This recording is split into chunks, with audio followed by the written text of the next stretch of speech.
আজকের ভিডিওতে আমরা কথা বলবো ভারতীয় সামরিক শক্তি নিয়ে।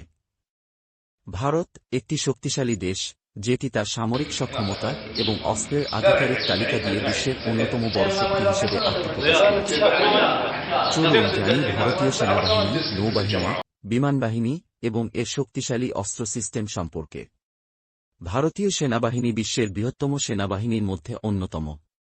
15 লক্ষেরও বেশি কর্মী নিয়ে এটি বিভিন্ন সীমান্ত সুরক্ষায় কাজ করছে। সেনাবাহিনীর রয়েছে অত্যাধুনিক ট্যাঙ্ক, পিসিএফ এবং যুদ্ধ সরঞ্জাম। বিশেষভাবে 9-0 যুদ্ধ ট্যাঙ্ক এবং অর্জুন মেইন ব্যাটল ট্যাঙ্ক এর মতো শক্তিশালী অস্ত্র ব্যবহৃত হয়। ভারতীয় নৌবাহিনীও খুব শক্তিশালী এবং বিশ্বের অন্যতম বড় নৌবাহিনী হিসেবে এর অবস্থান। ভারতের এন্স বিক্রম দিয়ে বিমানবাহী রণতরী এবং এন্স খাওকারে যুদ্ধজাহাজ প্রমাণ করে ভারতের সামুদ্রিক শক্তি। এছাড়া ভারতীয় নৌবাহিনীতে রয়েছে স্কর্পিয়ন ক্লাস সাবমেরিন এবং কেলা ক্লাস সাবমেরিনের মতো শক্তিশালী সাবমেরিন। ভারতীয় বিমানবাহিনী এএফ বিশ্বের সেরা বিমান বাহিনীর মধ্যে একটি। ভারতীয় বিমানবাহিনীতে রয়েছে সু-30 ম্যারেজ 2000 এবং তেজস যুদ্ধবিমান। এছাড়া রাফাল যুদ্ধবিমান, যেটি ভারত 2016 সালে ফ্রান্স থেকে কিনেছিল, তা ভারতীয় বাহিনীর শক্তি বাড়িয়েছে। ভারত তার পরমাণু শক্তির জন্য পরিচিত।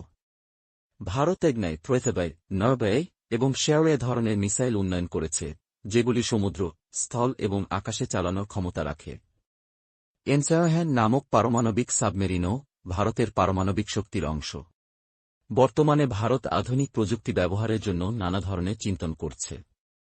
ভারতীয় সেনাবাহিনী ও বিমানবাহিনী বর্তমানে ড্রোন এবং আর্টিফিশিয়াল ইন্টেলিজেন্স ব্যবহার করে যুদ্ধে আরও দক্ষতা আনছে। ভারতীয় বাহিনীর প্রশিক্ষণ এবং প্রস্তুতি অত্যন্ত কঠোর।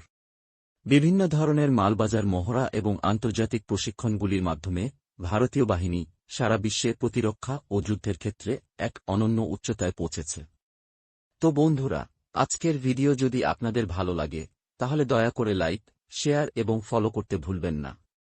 কমেন্ট সেকশনে জানাবেন, ভারত বাংলাদেশ যুদ্ধ সংগঠিত হলে বাংলাদেশ ভারতের সাথে জয়লাভ করতে পারবে কি। আমরা আবার নতুন একটি ভিডিও নিয়ে আসব। ততক্ষণ পর্যন্ত নিরাপদে থাকুন। ধন্যবাদ।